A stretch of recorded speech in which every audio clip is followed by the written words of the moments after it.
आज हम जानेंगे चैट जीपीटी के थिंक लॉन्गर वाले फीचर के बारे में, जो कि आपको यहाँ पर क्लिक करने से मिल जाता है। तो इस फीचर को पहले थोड़ा समझ लेते हैं इसके बारे में। तो ये जो फीचर है चैट जीपीटी का, आप ऐसे समझ सकते हो कि चैट जीपीटी का जो नॉर्मल मोड है, यानी कि अभी यहाँ पर कुछ भी इनेबल नहीं है, तो ये जो मोड है ये फास्ट है और आपके नॉर्मल सवालों के जवाब देने में काफ़ी बढ़िया है। लेकिन जब बात करते हैं थिंक लॉन्गर वाले फीचर की, तो ये फीचर क्या करता है, जब भी आपको किसी भी टॉपिक के बारे में डिटेल में जानकारी चाहिए, एक स्ट्रक्चर में जानकारी चाहिए, यानी कि पॉइंट बाय पॉइंट आपको समझाया गया हो उस टॉपिक में, तब इसका यूज़ किया जा सकता है। अब समझते हैं कि इसका कौन कौन लोग यूज़ कर सकते हैं। वैसे तो इसका यूज़ कोई भी कर सकता है, लेकिन मैं कुछ एग्जांपल आपको बता देता हूँ। अगर आप बिजनेस से संबंधित काम करते हैं तो इससे आप बिजनेस की रिसर्च कर सकते हैं, यानी कि मार्केट में किस कंपनी का कितना क्या सेल हुआ है, कितना मार्केट में गैप है, कुछ इस तरीके से आप सर्च कर सकते हैं।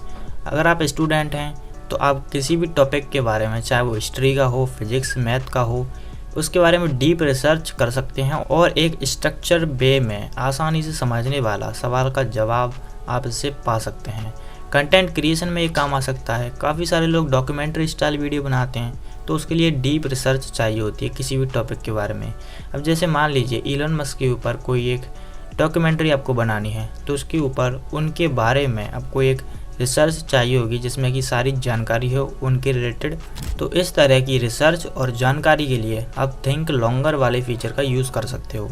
अब मैं कुछ एग्जाम्पल के द्वारा आपको समझाता हूँ। सो देखिए, इसको यूज़ करने के लिए आपको यहाँ पर क्लिक करना है और थिंक लॉन्गर वाले ऑप्शन को सिलेक्ट कर लेना है। अब इसके बाद आपका जो भी सवाल है उसे आपको पेस्ट करना है। अब देखिए, आपको लग रहा होगा कि इतना बड़ा सवाल मैं कैसे लिखूंगा, मुझे तो लिखना नहीं आता। तो देखिए, मैं आपको बता दूं, किसी भी सवाल के बारे में आपको इस तरह का प्रॉम्प्ट लिखवाने के लिए आपको क्या करना है, जैसे कि यहाँ पर मेन चीज़ क्या है वो देखते हैं। यहाँ पर मेन चीज़ जो है, Indore India's next startup hub, ये एक टाइटल है, यानी कि किस बारे में हम वीडियो बना रहे हैं और हम क्या चाहते हैं, डॉक्यूमेंट्री स्टाइल वीडियो बनाना चाहते हैं। तो यहाँ पर मेन चीज़ है कि I want to create a 5 part documentary series, title ये रहा। तो बस इतना आपको ध्यान रखना है, जिस तरह की वीडियो आप बना रहे हो, चाहे डॉक्यूमेंट्री स्टाइल या फिर डीप रिसर्च आप चाहते हो, वो लिखना है। और उसके बाद वीडियो का जो टाइटल है या जिस बारे में आप बना रहे हैं वो आपको लिखना है। उसके बाद चैट जीपीटी से आपको बोलना है कि मुझे थिंक लॉन्गर वाले फीचर का यूज़ करना है, क्योंकि मुझे एक डिटेल रिसर्च चाहिए। तो तुम इस टॉपिक के ऊपर मुझे एक बढ़िया सा प्रॉम्प्ट लिख के दो, जिससे कि मुझे बेहतर रिजल्ट मिल सके। तो इस तरीके से आपको ये प्रॉम्प्ट आ जाएगा। ये जो प्रॉम्प्ट है वो इस बारे में है कि act as a YouTube series producer, I want to create a 5 part documentary series title Indore India's next startup hub. ठीक है, तो आपको समझ में आ गया होगा। अब इसे कंटिन्यू करते हैं और इसके बाद देखिए जो जवाब आता है वो किस तरह आता है। तो जैसे कि यहाँ पर देख सकते हो, पहले यहाँ पर इसने समझ लिया है। एपिसोड ब्रेकडाउन यहाँ पर लेके हैं, एपिसोड 1 वाई इंदौर क्वेश्चन है, ठीक है। उसके बाद एपिसोड 2 यहाँ पे टॉकिंग फ़ोटोज़ या बी रोल क्या चीज़ लगना चाहिए, इसका आप इंस्ट्रक्शन यहाँ पर मिल जाएगा। यानी कि ये आपको डिटेल में समझाएगा कि आपको जो भी डॉक्यूमेंट्री बना रहे हो कब क्या चीज़ को यूज़ करना है। जैसे कि की क्वेश्चन, उसमें क्वेश्चन आपको पूछना है। फिर टॉकिंग फ़ोटोज़, यानी कुछ फ़ोटोज़ आपको अगर लगानी है। बी रोल में क्या क्या चीज़ें लगनी चाहिए। फिर एपिसोड 3 यानी कि जो तीसरा पार्ट है। इसी तरीके से यहाँ पर 5 पार्ट वाली सीरीज़ है, तो यहाँ पर एपिसोड 5 तक आएगी और हर एक में डिटेल में इसमें समझाया गया है। Potential guest, local investor, successful startup founder, इन सभी को आप ले सकते हो जब आप एक बड़ी डॉक्यूमेंट्री बना रहे हो तब। ठीक है, तो ये था हमारा पहला एग्जाम्पल। अब दूसरे एग्जाम्पल से हम इसको और अच्छी तरीके से समझेंगे। दूसरा जो एग्जाम्पल मैंने लिया है यहाँ पर वो है कि मैं एक MBA स्टूडेंट हूँ। Analyse the rise and strategic position of Paytm. Paytm की अप और डाउन क्या स्ट्रेटजी वो बनाता है, उसको एनालाइज करना है। ठीक है, कुछ चीज़ें यहाँ पर इस क्वेश्चन में दी गई हैं, तो मैं यहाँ पर इसको डन कर देता हूँ। तो अब पेटीएम के बारे में एक डिटेल रिसर्च आ जाएगी कि पेटीएम क्यों ग्रो हुआ और क्या क्या स्ट्रेटजी उसने लगाई हैं ग्रो होने में, तो उसके बारे में ये क्वेश्चन है। तो देखिए, ये बहुत रिसर्च करता है।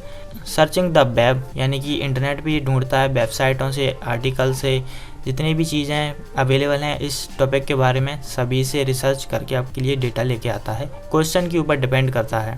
पहले जो मैंने पूछा था उसमें टाइम नहीं लिया था, इसमें थोड़ा सा टाइम लिया है। सो देखिए समझने में जो पहला हमारा पॉइंट था स्वॉट एनालिसिस, ठीक है। तो उसके ऊपर क्या क्या चीज़ें हैं, वीकनेसेस में प्रॉफिटेबिलिटी प्रेशर, इसके बाद अटैक एंड यूएक्स गैप, ठीक है, ओवर डाइवर्सिफिकेशन। तो यहाँ पर पेटीएम ने क्या क्या चीज़ें की हैं, किन किन टाइम पे वो सारी चीज़ें हैं, अपॉर्चुनिटी थ्रेट। तो इस तरीके से सारी रिसर्च निकल के आ जाती है और ये काफ़ी सही है रिसर्च। इस तरीके से आप इसको यूज़ कर सकते हो। जैसे कि मैंने पहले बताया, किसी भी टॉपिक के बारे में डिटेल और स्ट्रक्चर वे में जानकारी चाहिए, चाहे वो हिस्ट्री का कोई टॉपिक हो आप पढ़ रहे हो, तो स्ट्रक्चर वे में जब भी कोई जवाब होता है तो उसे समझने में आसानी होती है, क्योंकि वो पॉइंट बाय पॉइंट और स्टार्टिंग से एंड तक दिया जाता है। सो उम्मीद है आपको समझ में आया होगा थिंक लॉन्गर वाले फीचर का क्या यूज़ है। मैंने स्टडी एंड लर्न वाले फीचर पे भी एक वीडियो बनाई है जो कि आपको स्क्रीन पे दिख जाएगी, आप वॉच कर सकते हो, क्योंकि चैट जीपीटी को यूज़ करना हर किसी के लिए आजकल ज़रूरी है।